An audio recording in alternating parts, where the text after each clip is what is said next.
We heard a couple of moments or so ago from Alan Smith talking about Antoine Semenyo potentially being a good fit for Liverpool in the January transfer window. He's a player that's attracting a lot of attention at the moment. We've got an update on the Bournemouth forward and his future. Let's speak to our chief correspondent, Kaveh Solokol. Good afternoon, Kaveh. What can you tell us?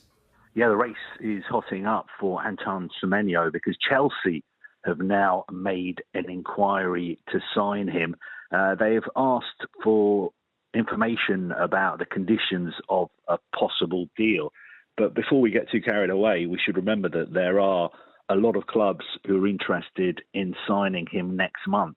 Of course, it's not often that you get a player as good as Antoine Semenyo who's available with a release clause in the January window. Now, the release clause, we're led to believe, is around £60 million, and it is valid until the middle of January.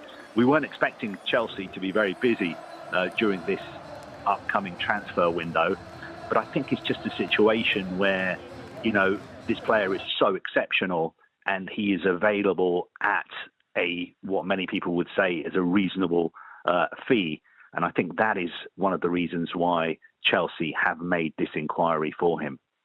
It's interesting, Kaveh, because we talk so often about the level of recruitment at Chelsea since their new owners arrive. Alejandro Garnacho, Jamie Gittins, Esteval, Neto, all options in terms of those wide forward positions. Is this someone who is seen as a player they can't really afford to not have an interest in and not have some discussions in, given the quality of the player? And in context, it's not the biggest release clause in the world. No, exactly. I think you make some very good points there. I think that is exactly why Chelsea are looking at this potential deal. But look, there are a long list of clubs who are interested in signing him. And we're also in this interesting position where I think clubs have to keep their cards very close to their chest because obviously they don't want to be seen to have missed out on him. And I'm not necessarily talking about Chelsea or any other specific club here. It's just that we're in this position where at the end of the day, Antoine Semenyo is going to have a choice of which club he signs for. I think pretty much everybody in the football world accepts the fact that he is going to leave Bournemouth, before the middle of January. And it's up to him to decide where he wants to go. Now, we've previously reported that Manchester City are interested in signing him. Manchester United have made a move for him as well. What is really interesting is what Liverpool decide to do, because the information we've had is that the player would find it difficult to turn down Liverpool if Liverpool were to make a move for him. So we've seen them in the past leave it very, very late. Liverpool are a club who don't like getting involved in bidding wars. You know, if they think that a player wants to come to Liverpool, they don't see any point in bidding against themselves, even though in this position, there's a simple release clause. All you have to do is pay the release clause, but who knows? You know, when it comes to personal terms, when it comes to negotiating a contract, different clubs are going to be offering different amounts. And it's going to be ultimately down to the player where he decides to go. Does he believe that, you know, his future, his development is best served at a club like Liverpool if they come in for him, or Manchester City working under Pep Guardiola, or working with Ruben Amorim at Manchester United, all the great history that club has, even though they're not in Europe at the moment? Or will Chelsea follow up this inquiry, and will he feel that his future is at Chelsea? Does he feel like maybe he wants to live in London? Does he want to sign up to the so-called Chelsea project?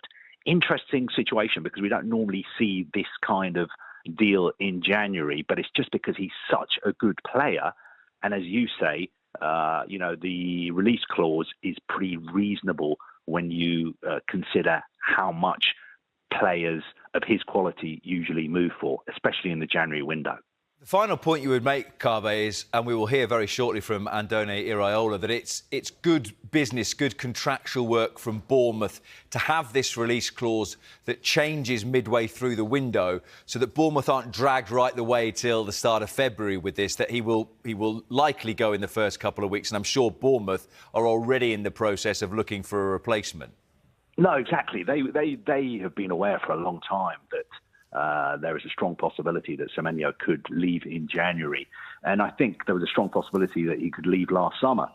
which is why they moved quickly to tie him down to a new contract. But obviously, one of the conditions of him signing a new contract from his perspective was that it had this release clause. But again, Bournemouth were very clever because they made sure that the release clause was only active for half the window, which would give them time to replace him. And look, Bournemouth, you don't need me to tell you how well run they are and how great their recruitment is.